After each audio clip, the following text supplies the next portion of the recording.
So YouTube, how's it going? Welcome back to the channel. So today guys, we are going to talk about a quick guide to the Kashtira archetype. So the remaining supports for the Kashtiras this coming Tuesday is going to be released. And hopefully this guide will give you an insight to what the Kashtira deck can actually do or how it actually performs. And hopefully this might give you an insight on what extenders, hand traps, or typical board breakers that you can use for your deck as well. So right off the bat, right in front of you, we have the Kashtira Core. So this is typically what you'll see without the hand traps, without the Called by the Graves, the Imperms, the Nibiru's. So typically, bare and bone Kashtira deck. First and foremost, we are going to talk about the cards one by one.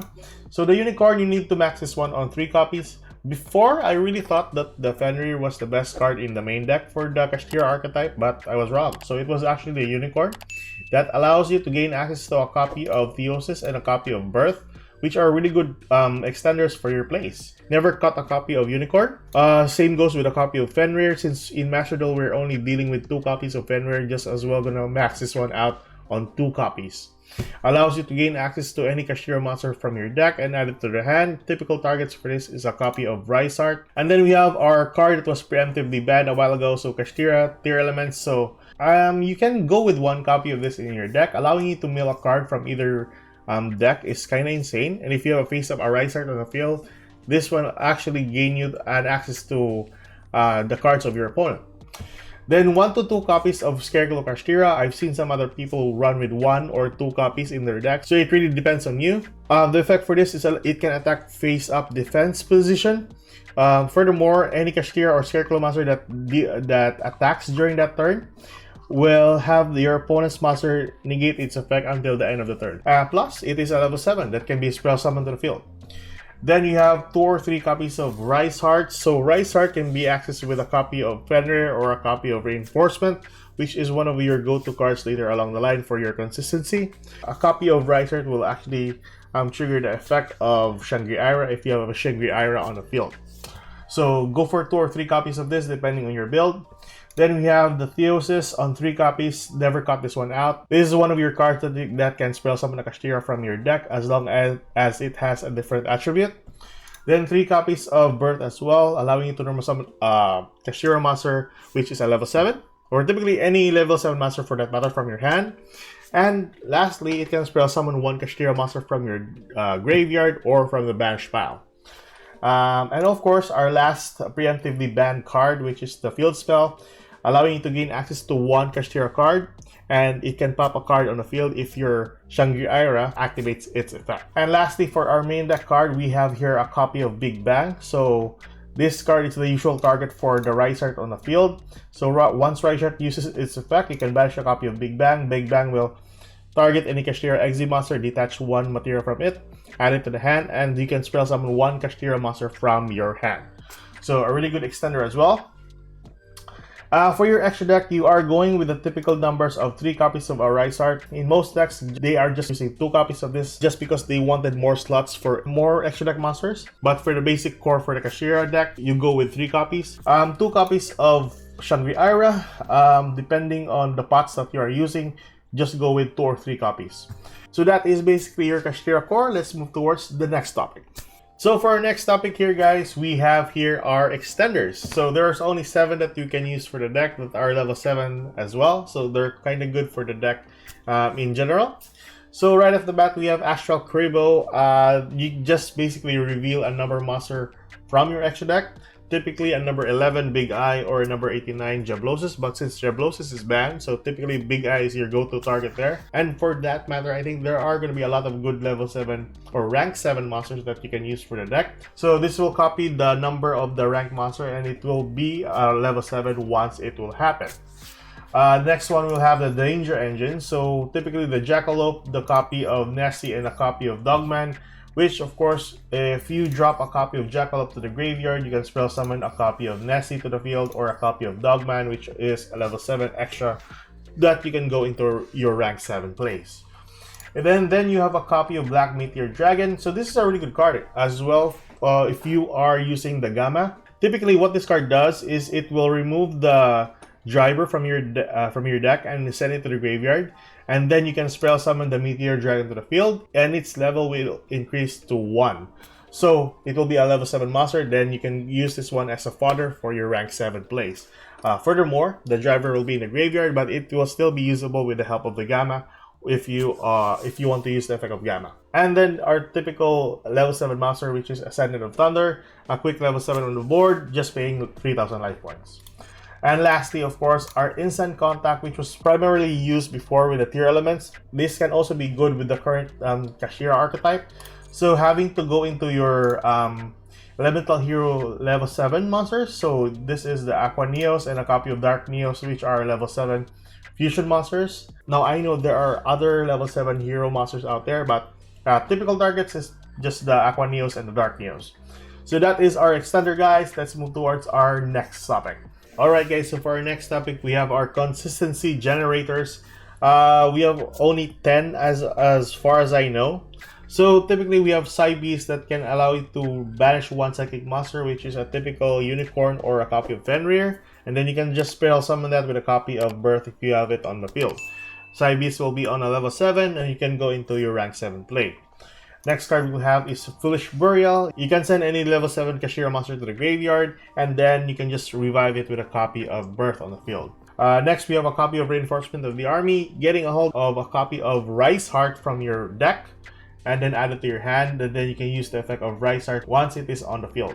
And then we have a copy of Gold Sarcophagus, allowing you to banish any Kashtira monster, or a copy of the Big Bang, and then use its effect on a Kashtira Exe monster. Then a copy of 7 Stars. So this is kind of like a pot of greed in a sense. The best part about this is once you banish one level 7 monster, you can just revive that monster with a copy of Birth. Then you have your pot cards. So pot cards, the desires is typically somewhat questionable for me, but I've seen some other people use this in most of their decks on one copy. So I think that's kind of good, but the other pot cards like the copy of Extravagance and a copy of Prosperity are kind of necessary for your deck. Furthermore, the Extravagance is kind of like a 50-50 hit to your Arise Heart or Shangri-Ira, but if you're running 3 ofs for Shangri-Ira or a copy of Arise Heart, then you are basically safe for that matter. One copy of Foolish Burial Goods. Now, the purpose for Foolish Burial Goods is sending a copy of Rainbow Bridge of Salvation to the graveyard, and then you can access your field spell easily. So that way, it won't be a problem for you. The only downside for this is you'll basically have a brick, which is one of the Crystal Beast monsters. So that's one thing there.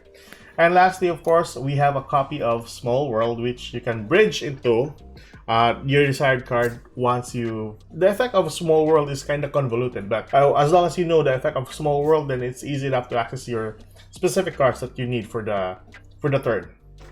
So that is our consistency generators, guys. Let's move towards our next topic.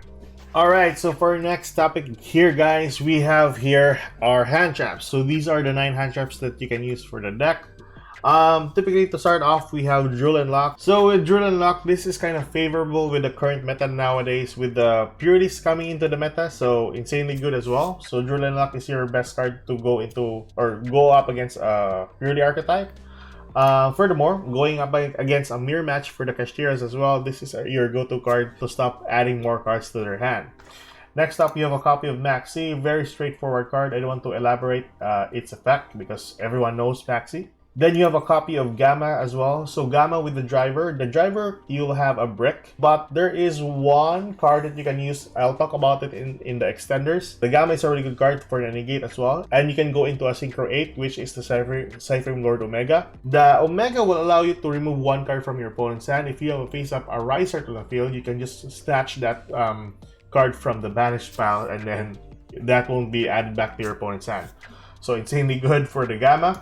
Ghost Reaper and Winter Cherries. So by the time the new supports is going to be coming in, people are going to rush into playing Kashtiras in rank. So I think Winter Cherries is your go-to card for this, allowing you to just reveal a Rise Art on your side and then remove all the Rise Art on your opponent's side of the field, or a copy of Shangri-Ira, and they can't anymore use them. Ash Blossom is still a very straightforward card. I don't want to elaborate on this card as well. Dimension Shifter, really good cards going up against graveyard dependent decks. Let alone, this will be very beneficial if you are going to be using Kashtira, since they don't really touch the graveyard that much. One copy of Nibiru going up against other decks that spams the board. typical targets for this is Dragon Links as well, and some people are still using sprites for that matter. So yeah, as long as they don't summon Gigantic Sprite earlier, then you are favorable to drop a copy of Nibiru. And then a copy of Imperm for a negate on the field or on your hand is a really insane card. And lastly, a copy of Red Reboot going up against trap-based decks, like for example stun decks and of course Labyrinth decks. So Red Reboot is going to be your go-to card against those type of decks, and that is typically your hand traps for that matter, guys. Let's move towards our next topic. Alright guys, so for our last topic for tonight, we have here extra deck monsters for the Kashtira archetype. So our first monster, we have Baron of the Floor and Shang Ying. So these two cards are level 10 synchro monsters that can go with a copy of a level 7 monster, and just basically normal summoning Ash Blossom to the field, you'll have your level 10 synchro monster. And then you'll have a copy of FO Utopic Future and FO Utopic Draco Future. So you can go into Utopic Future if you have 2 level 7s on the field, and then Utopic Draco Future after you summon the Utopic Future. And then we'll have Zeus, since we're dealing with exit decks. Link Spider, you can go into a copy of any token for that matter. I think you can use the effect of Tomahawk's token or a copy of Draco Sack's token, so you can go into a Link Spider. Linguribo, you can go with Ibli on the field, which is a really good card as well. You'll have Donner as well, so 2 monsters for different types. 1 copy of Soldier of Chaos, allowing you to banish a card. It will trigger the effect of a Rise Art. And lastly, a copy of Underworld Galaxy of the Closed World. For your rank 7 monsters, I'm just going to scroll down here on my right side. So first and foremost, we have the Galaxy Tomahawk. This can be actually good if you're going with synchro decks as well. So I've seen some other builds wherein they can use this one into a copy of Lion afterwards and a copy of Auroradon. So, but the only downside for this is this can be imperm, so that's one problem there. Then you have a copy of Big Eye, a really good card as well. Master of Blades, allowing you to negate the activation of a monster. What else? The Red Eyes Flare Metal Dragon as a burn effect. The Titanic Moth allows you to attack your opponent's life points directly, and of course inflict 500 damage to your opponent's life points for each card in their hand. Then we have a copy of Infinite Track Monster. This card can detach 1 material and gain attack for 1000. And then you'll have a copy of number 76. You can detach 1 material from this card and target 1 monster your opponent controls and add that card as a material. So you go for Dark Arm Dragon to pop card. Tomahawk, Draco Sack as well. Same effect as the Tomahawk, summons tokens to the field. Also, this card can pop a card in the field. And I think that's basically it. Some other notable cards. Yeah, I think that's basically it. So those are the cards that you'll need for the deck by this coming Tuesday. So tell me your thoughts on the upcoming support, guys. Will you be using Kashtiras or the other archetypes? And that is basically it for me today. I'll see you guys in the next video. Like and subscribe for more contents like this. And goodbye.